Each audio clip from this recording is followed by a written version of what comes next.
Welcome to round 5 of WTSS Season 7 at Richmond, the third of the 4 short tracks in the short track stretch at the start of the season. Last week was a double points race, a crucial moment in the championship, one of 3 short track double points races of the season, and it was won by rookie Alex Constantine, who jumped 13 positions in the points to go to the top.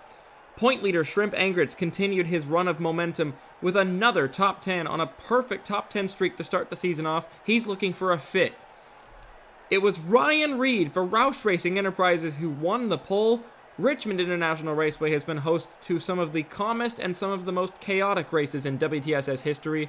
You won't know what you're going to get until you've sat through all 150 laps. Let's find out how the 7th running of WTSS at Richmond will go. It's Ryan Reed on the front row alongside Mitchell Mark, Sebastian Van Dalen, Hu Ji-yon, and last race winner Alex Constantine, your top 5.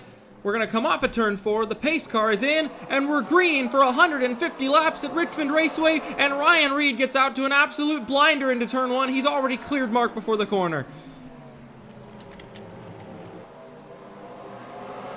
Van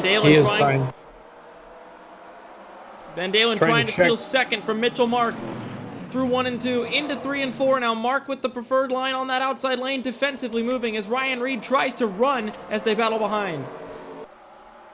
And they're letting him. He is already probably a half a second, I want to say. Yeah, it's a pretty decent gap already. It was half a second at the line. Mark has cleared Sebastian Van Dalen. Hu Ji-yon slightly drifts up the racetrack. Alex Constantine cuts underneath through the middle of the corner. Finds himself alongside the Season 2 champ. Into turn number 1. I saw some 3 wide in the back between a few cars, but the focus is on one of our somehow rookie championship contenders. Alex Constantine looking for 4th, and Hu Ji-yon is unable to keep a fight on the outside lane as we head back to turn 3. There you go. She's looking pretty good on the outside there. That middle line there along the seam, that's where the grip is at if you're going to be running the outside. Jake Stavanaugh now peeks inside on the O2 of Fabio Vitabassa. That's for 6th place.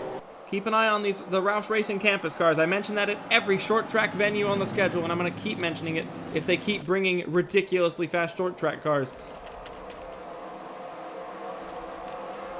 James Gibson was one of the big surprises of qualifying.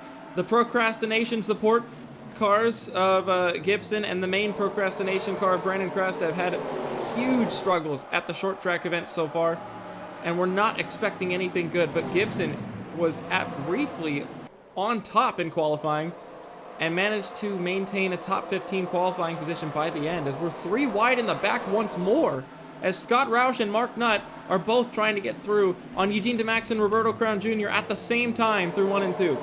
On the exit, it'll tighten up for the cars on the inside lane who have to drift up and lift out of the gas, and Roberto Crown Jr. keeps the position for now as Daniel Giroux decides he's going to follow Scott Roush down on the bottom.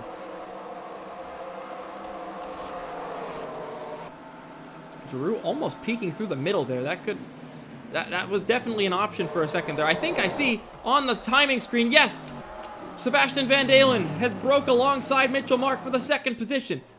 The rookie pole sitter from last race at Memphis could not find the long run speed to keep that top spot for very long, but it looks like they've made adjustments to how that car develops over a run. We're almost 10 laps into this race, and he's making forward progress rather than backwards progress, as Alex Constantine has completed the pass almost on Hu Ji-yon for the 4th position into turn 3, the 64 car nosing ahead and clearing Hu Ji-yon through 3 and 4.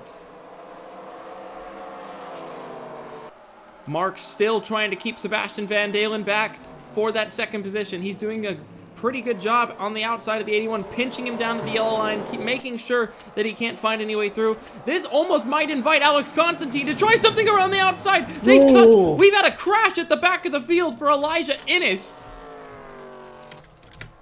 And the officials are checking 3 and 4 right now with the spotters for any sort of debris on the racetrack, and they have deemed such. With the yellow coming out early at Richmond Raceway, Ryan Reed with a 1.7 second lead, and Alex Constantine trying to swing around the outside of Sebastian Van Dalen on the run to the caution, and does for 3rd place. Hell yeah. That's just short track racing.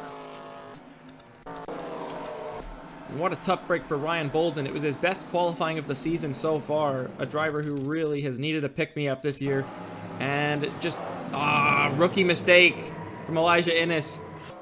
Oh, hard hit for the one car. I cannot believe the officials didn't call the yellow there.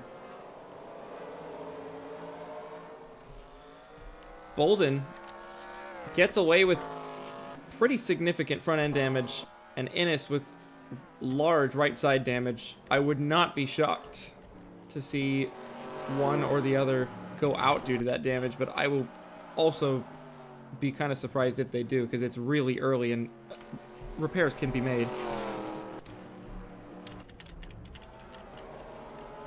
I say repairs can be made, but it doesn't really look like they've even sent either car to the pits here for damage repair, so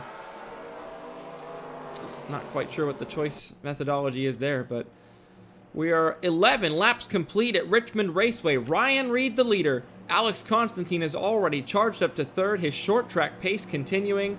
We'll see you at the restart. Pace car is off. Lap number 16 restart.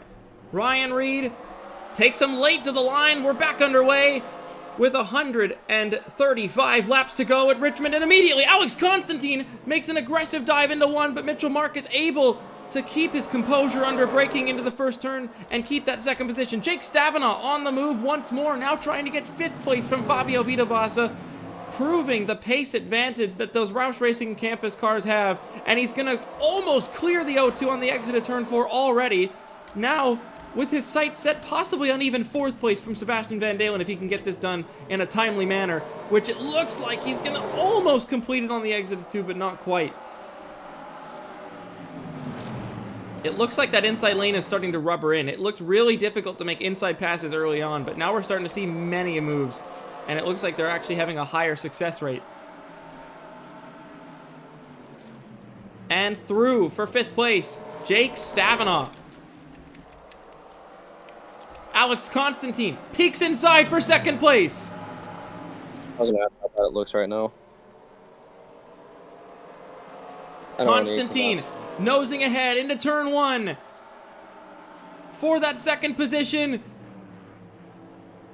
And he's going to clear already. 1 attempt, 1 pass for Alex Constantine, just like last week at Memphis and the week before it at Nashville. You can't beat him under the brakes at these short tracks.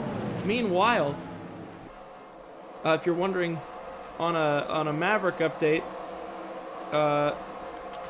37th for Louviere, 34th for William Duncan, 32nd for Tristan Wilhoit, and the rookie driver on the team, Jeff McLennan, keeping a top 15 alive at the moment. Give me off this right, Mr. Bones. Oh, there's no getting off this ride. You still got one more short track left to go. Constantine for the lead almost. Didn't really have that much of a run. Almost looked more defensive to Mitchell Mark than an offensive move on Ryan Reed there. Yeah. Either way, Constantine's making it work. Here comes Sean Angel for 7th on Hu Ji Yan.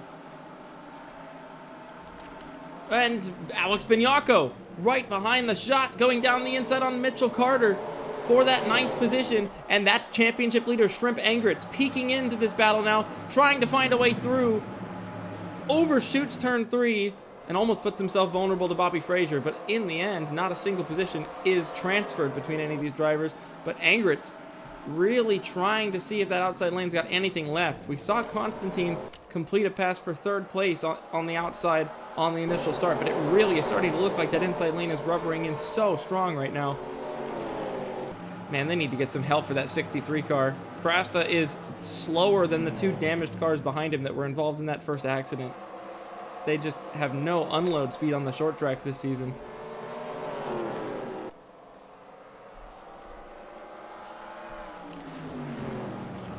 Constantine getting right up and personal with the back of that 90 car, nearly putting to the bumper almost under braking there. He's just running the yellow line on the inside of the corner for the most part to perfection to keep that momentum through the corner, but Reed is not crumpling under the pressure at the moment. He is a seasoned veteran to the WTSS, and he's seen it all and has done it all, really. But I don't know if he's ever experienced a rookie quite like this. Constantine in the second spot. If it wasn't for a bad adjustment in the second half of the Nashville race, probably would have an average finish on the short tracks of 3rd. Unreal numbers.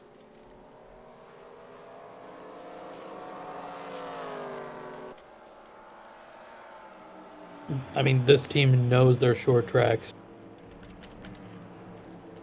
Speaking of a team that knows their short tracks, Jake Stavinaugh with a run off of turn number 2, eyeing up the back of the 81 of Sebastian Van Dalen, but cannot make the move yet. Yeah, doesn't look for it.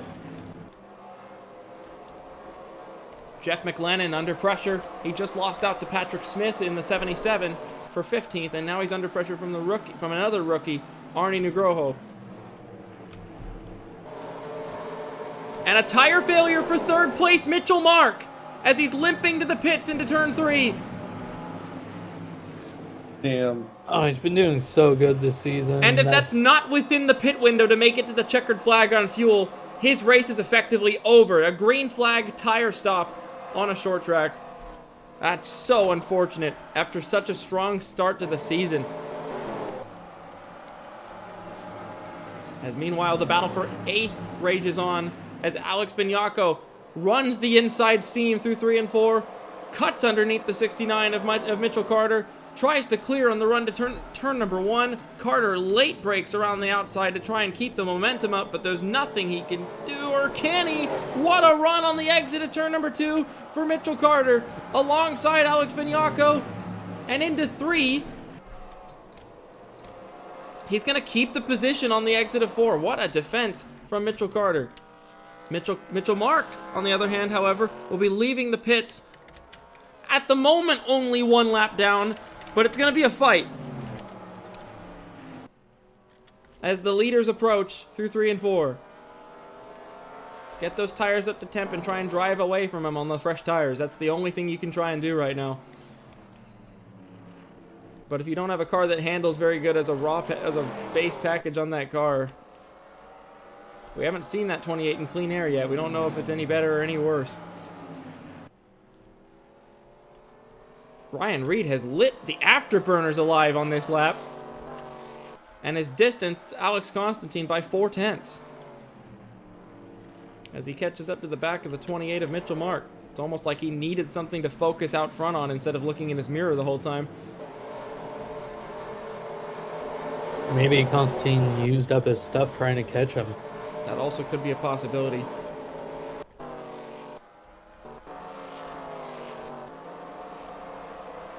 Seeing some differing lines down the front straightaway. Hu Ji-yeon actually sort of like shortening the length of the front straight a bit.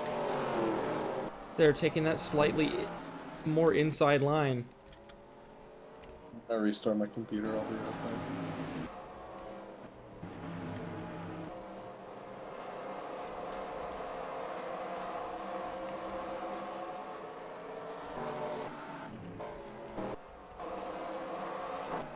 Jake Stevens in the 18 car has some pretty significant left side damage on that car, and I'm not sure where he's gotten it from.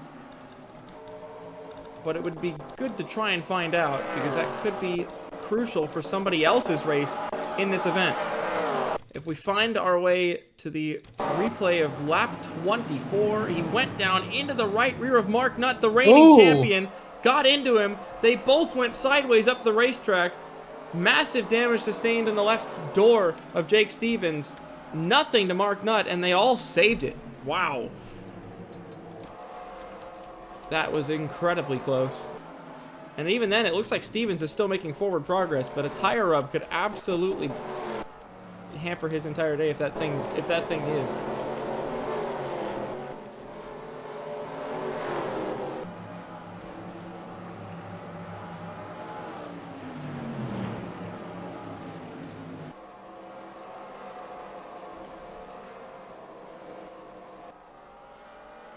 And now it looks like those fresh tires have finally lit up on the 28 of Mitchell Marcus. He runs away from Ryan Reed now to stay only 1 lap down for the time being, at least.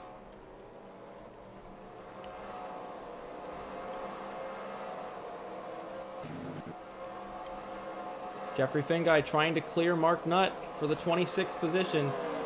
Nutt still reeling from that contact earlier with Jake Stevens, as we see Will Hoyt dive bombing down the inside of Chris Dodd with a head of steam, and he clears him before midpoint of the corner. Big move for the 17. That's for 29th place.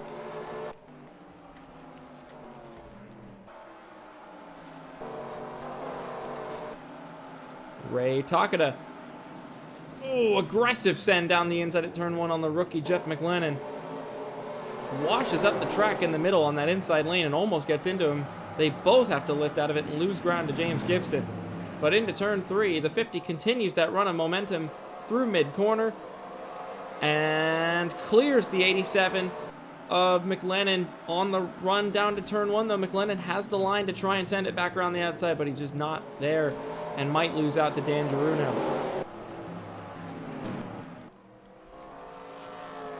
And we have Alex Constantine starting to alternate his lines to try and do something different.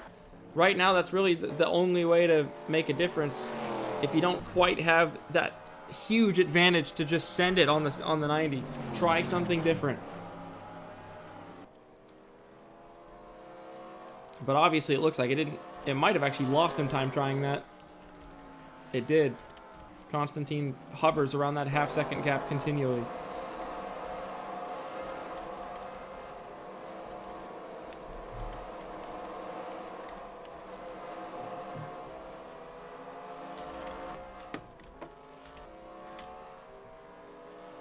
I mean, I don't know what Constantine did this lap. Maybe going back to the basics is what needed it, but he just absolutely sailed up to the back of the 90 just now.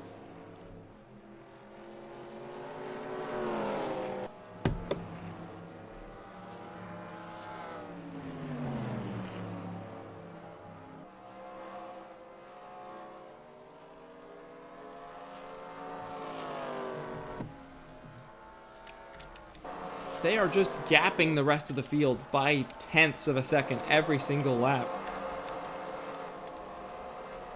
It's almost like Memphis in a way when Roush and Constantine were gapping the field by tenths of a second at times. Jake Stavinaugh still struggling to get past Sebastian Van Dalen. We're starting to see a bit of a midpoint of this race where people are struggling on their tires and unable to find the grip to gain that big advantage on the car ahead of them. Chanarong Wongzawat down the inside on Arnie Nugroho. It's not impossible to make moves at the time being, but man, they are really having to work for it back there. Wongzawat nearly clears the 45 on the exit of turn 4. If you can get that great run on the exit of 4 and try to clear up before you get to turn 1, you've put yourself in a great position. But if you've still got that car on your outside into turn 1, you're now the one vulnerable to the car on the outside getting a better run on the exit. Looks like Nugroho wasn't really able to capitalize on it though, but forces the 08 to continue to be on a shallow entry into turn 3. But ultimately, the 87 of McLennan kind of holds up Wongzawat on the exit. The battle continues.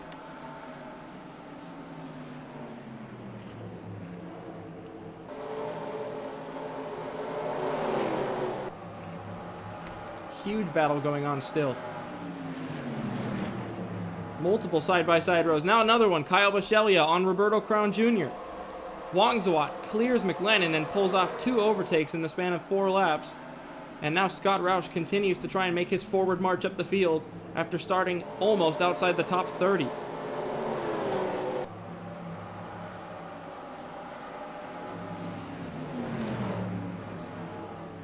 Down the inside of Nugroho makes it look easy. DeMax is now down the inside of Bachelia, who was unable to pass Crown Jr., who is down the inside of Nugroho, and this battle just keeps on giving and giving, but I think it finally might have gave way to people finishing the moves as Alex Benyako attempts an outside move on Mitchell Carter for that 8th position. He's been trying to make that pass for so long, but he might have just put himself vulnerable to the point leader, Shrimp Engrits, who peeks down the inside of the 29, keeps himself there on the run into turn 1, forces Benyako almost all the way up out of the groove, but a great run on the exit after diamonding the corner for Benyako. Can he clear on the entry to 3? Not quite. Engrits digs deep on that seam on the inside of the racetrack to try and find the grip. They stay side by side on the exit, and now we see just up ahead, Sean Angel attacking Hu Ji-yeon into turn number 1, thinking about an outside move. The groove just keeps evolving as we go on. There was a brief period where the inside lane was far and beyond the best lane, and now it looks like it's a bit of both. It depends on what your car handles best. Way up out of the group goes Benyako this time, and that's going to be the position for Engrits up into 9th place. Or is it? That's what I love. That's what I love about wow! What a switchback from the 29. Diamonding the corner after being forced up to the outside, but I think Engrits has got a better package now underneath of him. Is it? Oh my god, Benyako's so aggressive under the brakes. I see the lead battle closing up, and it's because they've caught traffic. Ryan Reed and Alex Constantine dealing with Elijah Innes, Ryan Bolden, and Brandon Crasta. And really, they're all being held up by Crasta, unfortunately. Even the damaged Ryan Bolden and the Elijah Innes cars. That 63 is just miserable right now. Reed trying to make quick work of him. Constantine made a mistake up there, and that's going to give him some.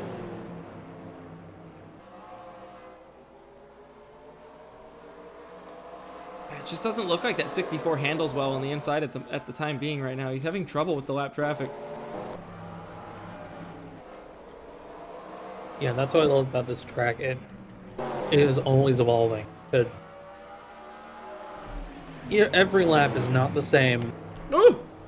Constantine puts the bumper to Ryan Bolden into turn 3 there. He's getting impatient. And that impatience might pay off! Flies down the inside of the 90 of Ryan Reed while Reed gets stuck behind the 63 of Brandon Crasta. Both of them trying to find a way through on who is arguably the slowest car on the racetrack. Yeah, and the season 1 champ, everybody here. The season 1 champ allows the rookie Alex Constantine to take the lead from Ryan Reed and be able to get down his inside before the 90 was even able to. And now this is where Bolden and Innes are going to try and use the lead lappers as a pick to get underneath the 63 to get positions, because that is really just been holding him up. And that rookie impatience from Alex Constantine pays off. Absolutely on it. As he takes the lead from Ryan Reed for the first time today. And Alex Constantine has now led laps in all but one short track event he's driven in his WTSS career, where the one he didn't lead in, the best he got up to was 2nd place in that race.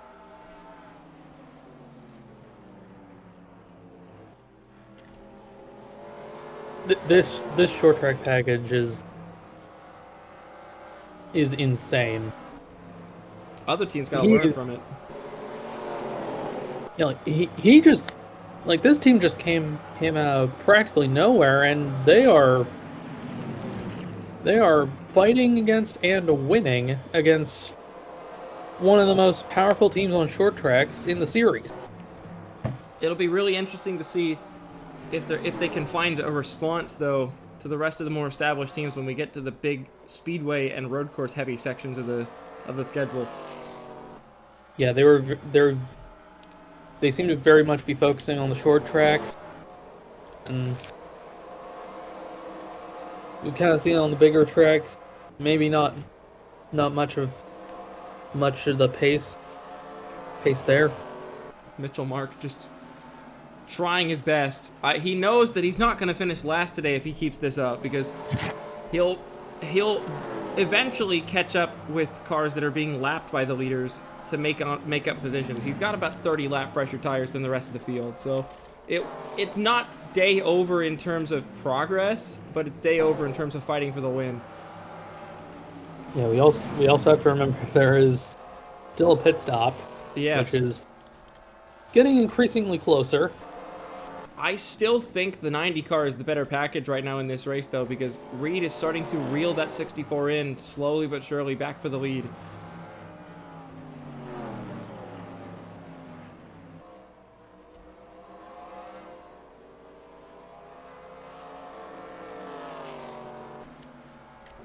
They're going to catch a huge, well, not a huge group, another 3-car lap traffic group. DJ Curtis, the man who's last in points coming into this race, still not able to find any pace this season.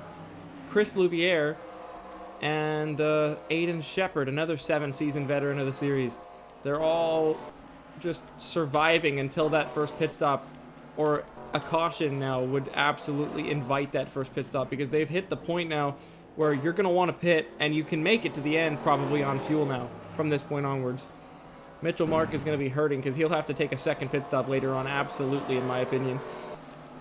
A caution would probably be nice, because you can equalize pit stops, and you get right next to Ennis and the rest of the lap cars. That's Tristan Wilhoit in the 17, the car that he just went past in 28th place. Reigning champion Mark Nutt having a bit of a champion's hangover, I would say, to start this season off. He just really has not found the pace yet to start this year off. He hasn't been slow per se, but this is probably his worst weekend yet of the season. Constantine starting to bleed time a bit to Reed. He had a better lap that time by, but on average, the 90 has been slowly pulling him in. Maybe the car's not really designed to be in clean air. I'm not sure. It'll be interesting to see if Reed gets a chance to take the lead back, if he's got the car to try and make that pass, or if he's just faster following. Engrits down the inside for 8th place on Sean Angel. At some point, he's overtaken Alex Bignacco. He's now trying to get the 58 of Sean Angel, his own teammate. On the exit of 4, Angel fights back, but the championship leader looking for his 5th top 10 in 5 races to start the season off. Not letting him get away with this outside hold on, as Krasta is now being caught by the Van Dalen-Stavanaugh group. Hu Ji-Yan peeks down the inside of Fabio Vitabassa. I think she knows if she can pin Vitabassa behind the 63, it's a done deal. She can make that pass. Well, looks like it's gonna work. Oh, Vitabassa finds a gap just barely down the inside there and slots back in line. Mitchell Carter now actually diving down the inside into turn 3, forces the 49, stuck behind the 63 now on the exit of turn 4. She's gonna try and find that same hole into turn 1 here, underneath the 63, but can't. Carter sends it down the inside, and Angel, who just lost out to Engrits, fires one back down the inside of his teammate into turn 1, and he forces him up to the top.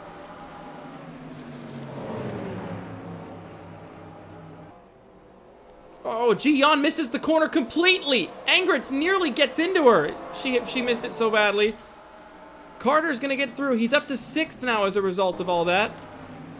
And the leaders have caught the second group of lap traffic now. Oh, Constantine almost defensive from the 90 of Reed. I think he's trying to keep Reed away from doing what he did to the 90, but he almost might put himself too vulnerable to the outside move that Ryan Reed has just initiated on the 64. Maybe a bit of rookie inexperience from Alex Constantine there. I don't think he could have seen Reed trying to do that, but Reed succeeds, pulls it off around the outside of the 64. Ryan Reed takes the lead back, lap 75, just before halfway.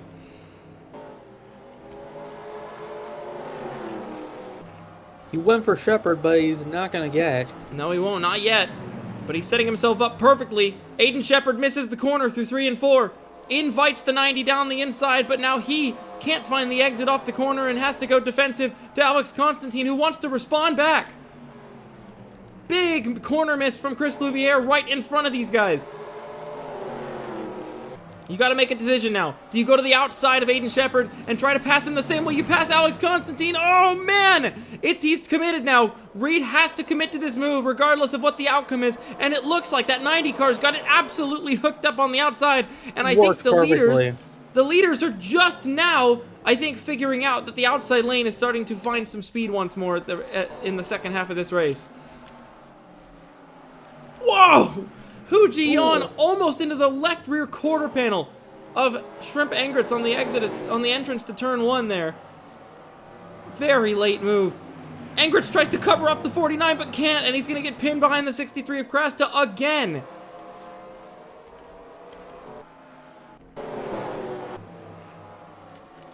Reed actually able to find a way down the inside of Chris Louviere. Can he get a one-car difference between himself and Constantine? Doesn't look like it. He can't clear the 63 before we get down to turn number 1. And Ryan Reed clears the 83 now, but the 64 of Alex Constantine has already gotten down the inside as well to lap the 83.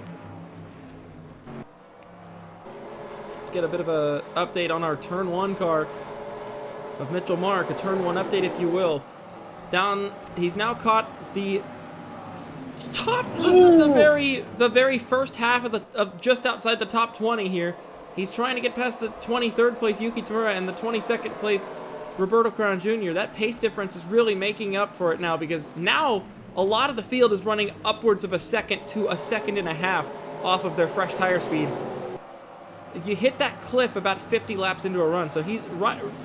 Oh man, Mark is trying to make the most of it while he still can.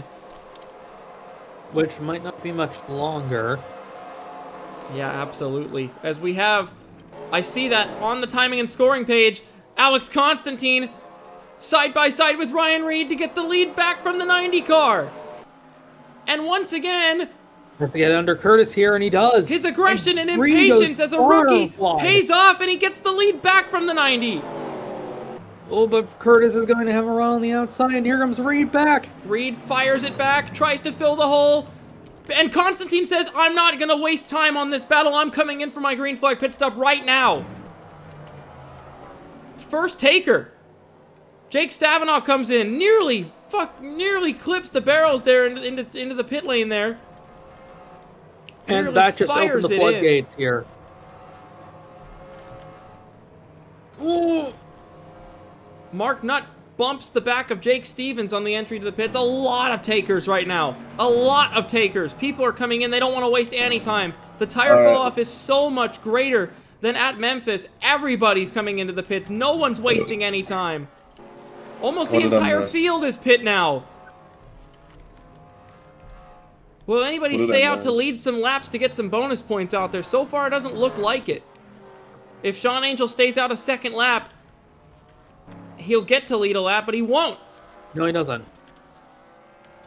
Constantine coming out of the pits at an awkward time with Allison Figueroa, which will actually force the 98 to go an extra lap.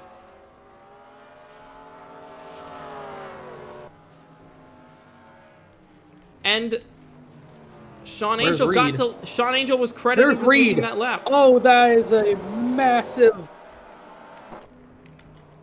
success from the undercut there. Ryan Reed is just now coming out of the pits. The one-lap undercut paid off massive dividends for Alex Constantine. He had a clean pit lane with nobody to contend with. Oh, man, Alex Bignacco almost into Mitchell Carter. Ray Takeda bumps the back of Vita Bassa. These drivers are getting extremely aggressive out here as they're firing it down the inside of the 28 of Mitchell Mark there. People seem to be waiting until the pit stop, and now they are going. Yes, they are. Look at how aggressive you have to be to make the ground up as the cars come out of the pits.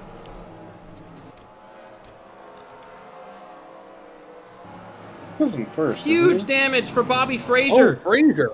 Who appears to have ran into somebody on the entrance to the pits, possibly? No. On the exit of the pits. The 96 has collided with Fabio Vita Bassa with a massive collision in the pits. It was huge. Allison Figueroa has finally made her pit stop. She'll have 4 or 5 lap fresher tires in the rest of the field, but was it really worth it? She lost about a second a lap to the entire field while she was staying out. Yeah, Mark is leading. Mark has not pit yet. Mitchell Mark had a flat tire 30 laps into this race and has been on an alternate strategy since. We now know the fuel window is about 85 laps, which means we should not expect to see the 28 if he's going to follow that same trend until about lap 115. He is technically the race leader. On track position. But he's trying to keep these guys back as hard as he physically can. on 50-lap-old tires. Everybody else around him on fresh tires. Constantine, 2.2 seconds ahead of Ryan Reed. But that could dwindle if he doesn't get the chance to get past the 28 as quickly as he wants. He's going to go through the middle 3 wide on the traffic to try and make the ground up as Arnie Nugroho fires it down the inside of the 28. And crucially, Constantine saw that coming, dived down to the inside to follow, and keeps going as Logan Hill in the 11 car has a massive engine failure and comes to the pits to retire from 9th place.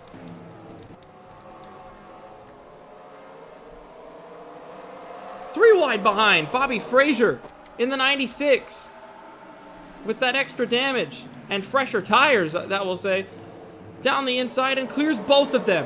What a shame. He was running up in the top 10 all day.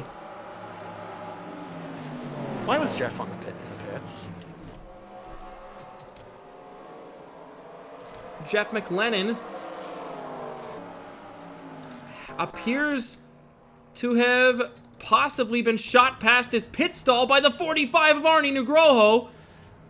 Unbelievable. I had not noticed that initially, and now the rookie, who was actually hanging on to a top 20 spot quite well through the first half of the race, is going to find himself at the back with no ground to be made up for the rest of this race without mechanical failures. I'm in the top 10. Second race in a row that all of our cars run like absolute ass, and then our one competitive car has issues. Mitchell Mark absolutely suffering on 50-lap-old tires now, just hemorrhaging positions. He's now lost out to Ryan Reed, and he's going to lose out to Sebastian Van Dalen in just a couple laps' time, I would have to imagine. That 81 coming off of turn 4 right now. It is a huge gap between the effective P2 and effective P3 cars on the racetrack. And now, Reed has put himself 1.6 seconds behind the race-leading Alex Constantine. There's another car that seems to have might have had some pit issues. That is the 80 of Jake Stavanaugh with massive left side damage, and he appears to be also another car who may have been shot past his pit stall by another car exiting, and oh, massive collision. Shot the 80 car 4 wheels off the ground. It was such a hard hit. And it just, they must have been spending extra time to make sure that car was even going to function out of the pits. He does. He's in 38th place now because of the engine failure from Logan Hill. But that is another absolutely amazing day gone sour here at Richmond in the pits. Somehow, some way, that pit cycle stayed green the whole way through. And it's Alex Constantine who leads by 1.8 seconds as he's now cleared all of the traffic around him and will get to pull as much of a gap as he possibly can while Reed continues to clear through the lapped cars. Yep. Just about 2 seconds and 5 cars in between the top 2 here. Mark's in. Mitchell Mark into the pits. He resigns from his technical position in 3rd place, but we'll get to see where he comes out in relation. He'll have not as big of a tire advantage in comparison to the field as he did last time, but I think that was a better call to come in early rather than keep hemorrhaging time while everybody else around you has fresh tires.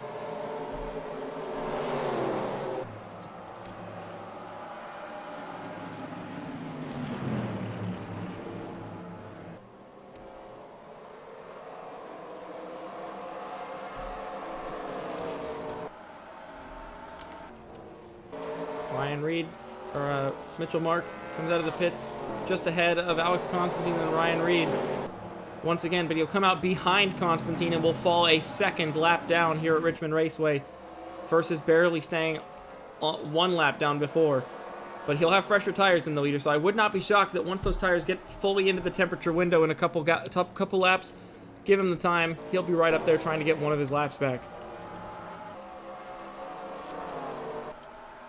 Daniel Giroux, the rookie, down the inside on Mitchell Carter for the 7th position now, making some forward progress. Ditech Van Dalen absolutely nailed it today with his team boss Alex Bignacco just up the road in 6th.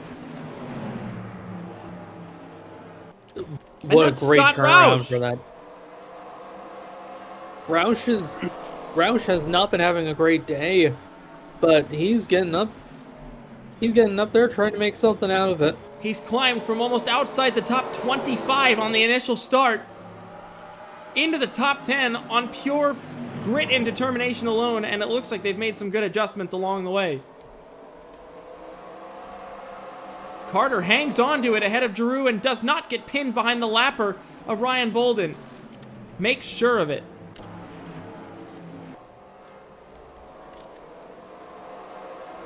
Ryan Reed has cleared the 80 of Jake Stavanaugh, his teammate, and now sets after the Bobby Fraser, Daniel Voiles, Mark Nutt, and Arnie Nugroho group just ahead. Constantine's pulling away from Mark. Well, like I said, it takes about 5 or 6 laps for these tires to get into the working window, and it isn't the same tire advantage this time, so there is a possibility it'll take a few laps for that 28 to start making inroads. But it'll probably come as soon as Constantine catches this group up ahead that he's about to lap. And they are very racy here. Ryan Fraser. Reed gets through on Bobby Fraser, now sets his sights on Mark Nutt and Daniel Voiles. Methodically cutting his way through the lap cars. Got to be methodical with a sense of urgency right now because he knows the longer he tries to surgically get through these cars, the more time he'll lose. He's got to really get aggressive here. The moment that he can get to a lapper that isn't side by side with somebody else, just to send it, because there's not many more opportunities left if this thing stays green the whole way. Giroux has cleared Mitchell Carter and is now attacking his team boss and teammate Alex Bignacco, who's actually firing out around the outside of the lapper of Ryan Bolden there into turn 1. Yeah, you mentioned that. You mentioned that there could be a yellow. Both. Oh, Giroux makes a last-second decision to go to the outside of Bolden to follow his teammate around the outside. And that's going to open him up to Scott Roush. Will Roush try to fire it through the middle 3? No, he won't. He can't. There wasn't enough room. And the Ditech Van Dalen team goes around the outside of the lapper of Ryan Bolden. Bignacco clears into 3. Giroux now working on it.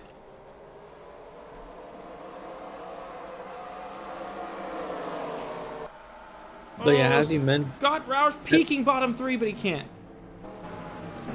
As you mentioned, the yellow, both short track races have had late cautions. So Yes, they have. Constantine is not out of the woods just yet. Late cautions interrupting extremely long green flag runs. Memphis was a crucial one. Scott Roush had that race on lock. He was 5 seconds up the road from Alex Constantine and was going to win the race. But that late race restart is everything. It's crucial, though, because it has to be a late race restart with more than 10 to go, because if it's less than 10 to go, it's single filed out, and if there's any lappers in between yourself and the car behind, there's still a level of traffic they have to deal with. But like in Memphis, it was a 13 lap to go restart, 14 lap to go restart that decided it, which meant there was lappers on the inside, and ultimately is what allowed Constantine the opportunity to get the inside of Scott Roush and make the pass for the win. Now this traffic up here. If Constantine can clear a decent chunk of these cars and a caution comes out, it'd be a lot better breathing room than the if a caution came out in the last 10. Ryan Reed on Arnie Nugroho, the last car in his group.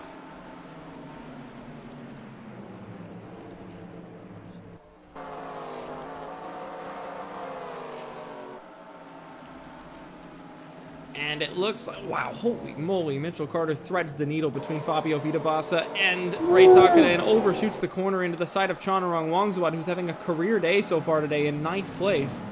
Soon to be 10th as Carter is on a mission. The 2 cars And coming the up 66 on the 58. of William Duncan is reporting Oh, no that's- fuel pressure, that's bad. no power, and his teammate and rookie teammate. That's going to be a yellow. Yeah, And Chanarong Wangzuan piles into it as well as Yuki Tsunoda and Fabio Vitabassa. And there's more coming! Race leader Alex Constantine as we have a massive pile up on the exit of turn 2 and there's nowhere to go! Oh my...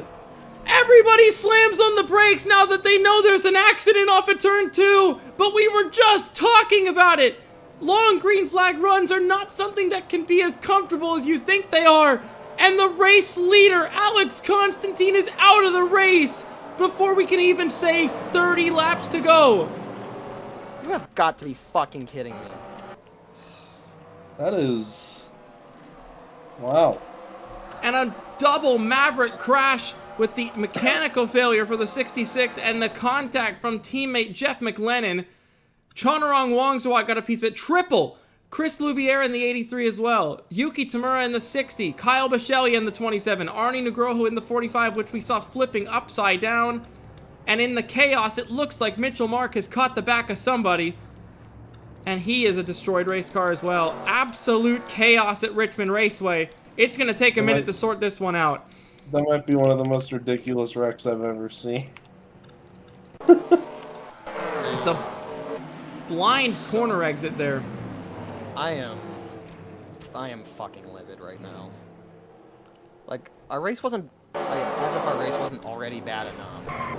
And Duncan gets hit there, comes to a stop right at the top of the racetrack. Everybody who was already on the bottom made the correct decision, and it just looks like anybody who was up on the top had literally nowhere to get through. And at this point, they're trying to decide. They're getting told there's a wreck off of 2, trying to decide which is the better, the inside or the outside, and there's just nowhere to go. And you can see the moment that people realized, oh crap, there's a wreck ahead. And all of these people back here slammed on the brakes just in time to miss it. Aiden Shepard, Roberto Crown Jr., Eugene DeMax, Jake Stevens, Patrick Smith, they all barely get the cars stopped in time. But Ryan Reed crucially made that dive to the bottom when Alex Constantine didn't.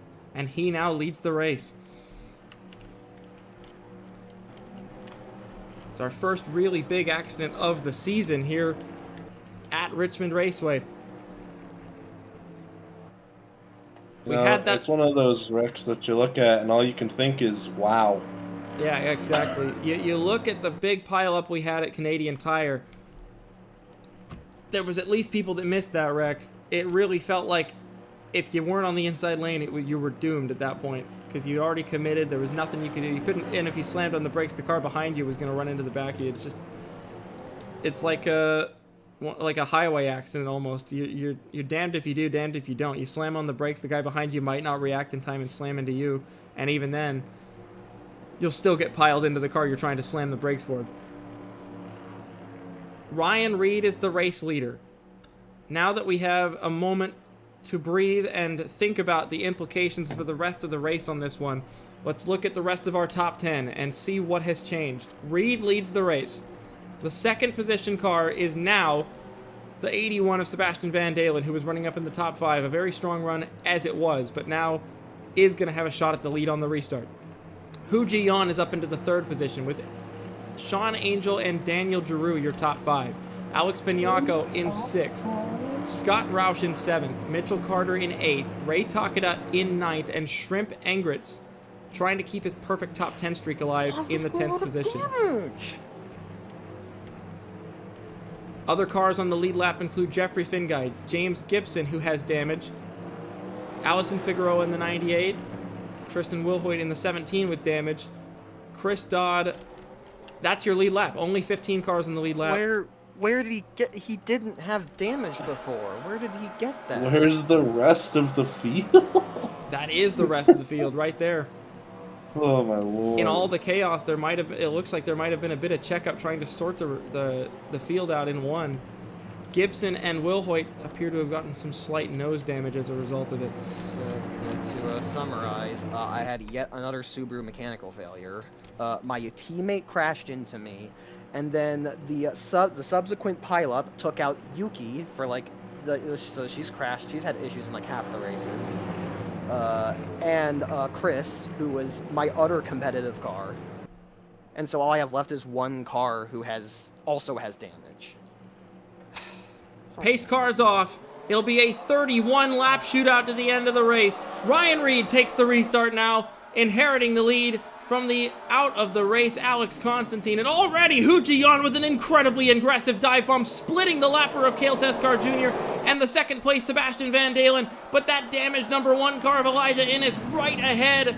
They're going to have to figure out whether or not the inside lane or the outside lane is going to be better, but it doesn't matter for Hu Ji-yeon, who clears Van Dalen before the exit of turn number 4. We're 3 wide all the way through the field as people try to sort their way through slower traffic and quicker traffic, trying to find what lines are the right lines to pick. This is the time that other cautions is most likely to happen. It is one of the motorsport sayings that has been uttered through many generations, and it's that cautions produce more cautions. Cautions breed cautions, as they say here in America. Oh You my like to breed here in goodness. America. You were trying so hard not to say breathe.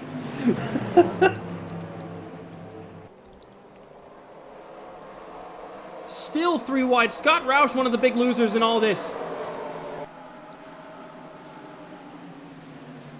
Yeah, he is being held up by everybody here. I see Mitchell Carter going through the middle 3 wide there between Daniel Voiles and Roberto Crown Jr. Still absolute chaos through 3 and 4. Shrimp Engrits, another big loser in all this. He's now starting to lose positions in the top 10 and getting forced out of the top 10. He files it down the middle between Jake Stevens and Cale Teskar Jr. This now opens the door for Tristan Wilhoit to try and salvage something for Maverick out of the day as he goes down the inside for 10th on Alex Bignacco, who's also another driver who's been hampered by this restart. Meanwhile, out front, the gap is not shrinking. Hu Ji-yeon loses 3/10 to Ryan Reed, and I mean, that was to be expected. Reed and Constantine were such the class of the field that nobody else was even within 10 seconds of them when that caution came out. So I'm not surprised to see that 90 car absolutely fly away. Now, what would be interesting to see is if there's anybody that can emerge from the woodwork that is fast enough to contend. Daniel Giroux is up in 4th and Sean Angel's in 3rd, but I don't necessarily see them doing any lap times that are indicative of somebody who can catch Ryan Reed.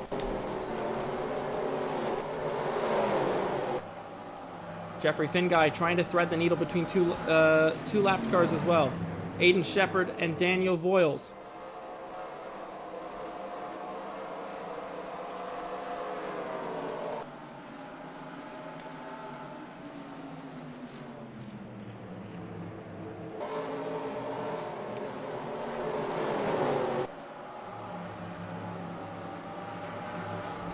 Oh, look at Shrimp Engrits threading the needle between Alex Bignacco and Tristan Wilhoit, trying to get back into the top 10. He passed one car. He's going to try and pass another, but he's got DJ Curtis to contend with in front of him, but Curtis at least is quicker than the wounded Daniel Voiles, it looks like.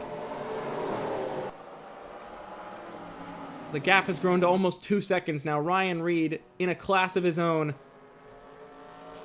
It would be... Yeah, with 64 out of the way, there is pretty much no one who can really challenge that 90 car right now.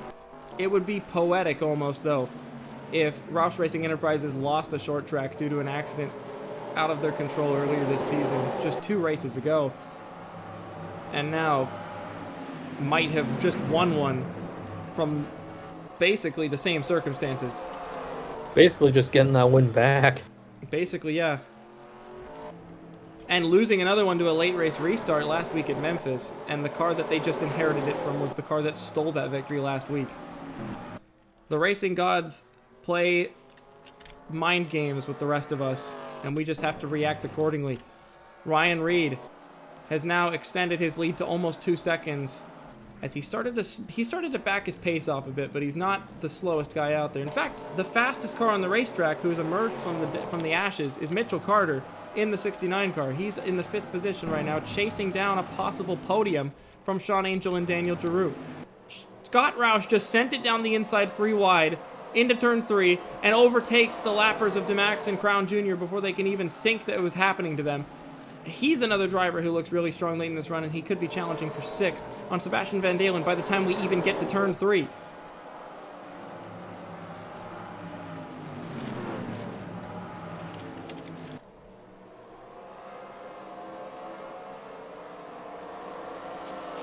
Man, that 6 car's on rails. Keep an eye on him. Meanwhile, 2.3 seconds now for Ryan Reed out front.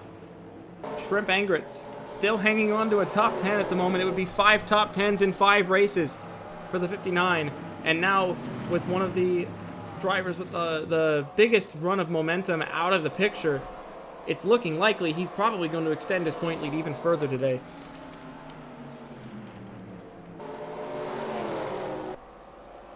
Giroux now possibly under pressure from Mitchell Carter here in the next lap or so. for that 4th position. That 69 car is flying. Fastest car on the racetrack, lap by lap. But now as he catches the traffic ahead, we'll see how quickly he can clear. A 2nd place could even be on the cards if he really gets hustling.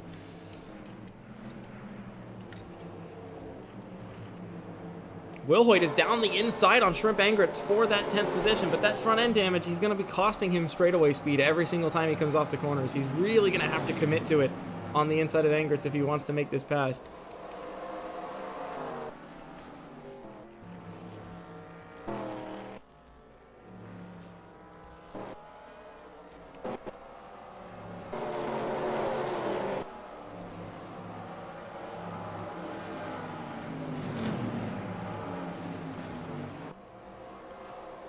Allison Figueroa, another car in the Roush Racing Enterprises umbrella, catching up to the back of Scott Roush for 7th place. She could possibly be the one to make forward progress, not Roush. Another one of our rookies here. Peeking down the inside on the 6. Can't get the run off on the exit though. Has to bide his time. Dan Giroux sees the urgency of the situation now with Carter right behind, dives down the inside of Sean Angel for the 3rd position, looking for another podium place after his great run at Michigan. I think it was actually Angel who he battled for that 3rd position with at Michigan for a while there. As Carter now finds his nose underneath the 80 of Stavinaugh, but can't quite continue that run through the corner. As the leader, Ryan Reed, takes 11 laps to go. Any caution from this point onwards is going to result in a single file restart. He catches the lapper of Jeff McLennan, who arguably has the most damage on the racetrack without being out of the race. And he's going to sail past the 87 into turn 3 there. Still salvaging more points than he would have gotten by DNFing by running in 30th, but not where he was looking to finish. Meanwhile, Ryan Reed, on the other hand, all he can think to himself now is, even if a caution comes out, I'm not going to have anybody to my inside.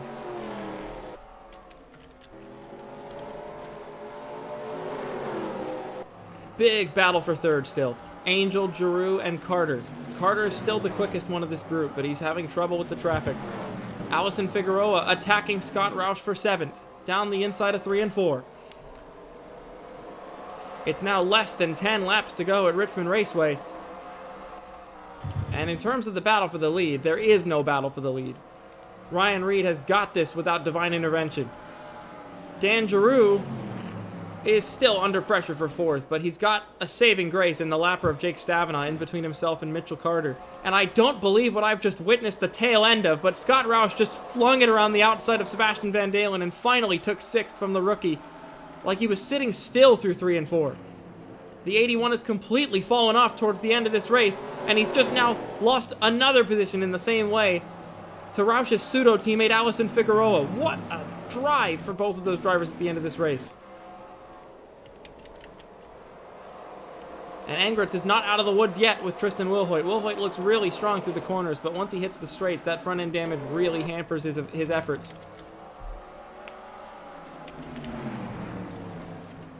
Hu Ji-yeon now clearing the lapper of Jeff McLennan without much issue. Carter might have burnt his tires up. He's starting to fall back off the group now.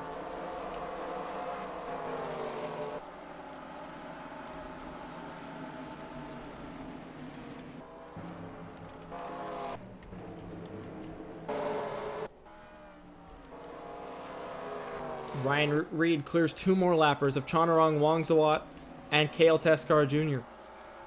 as we now enter the final 5 laps of this race at Richmond Raceway.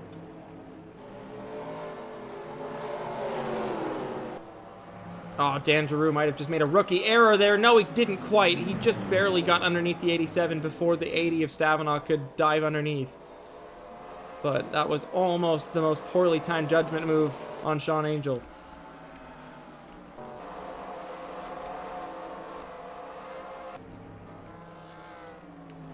Nearly 4 seconds up the road now, approaching 3 laps to go is the 90 of Ryan Reed. He's had a bit of a reputation in the WTSS as a short track ace. It would be yet another short track victory to his resume.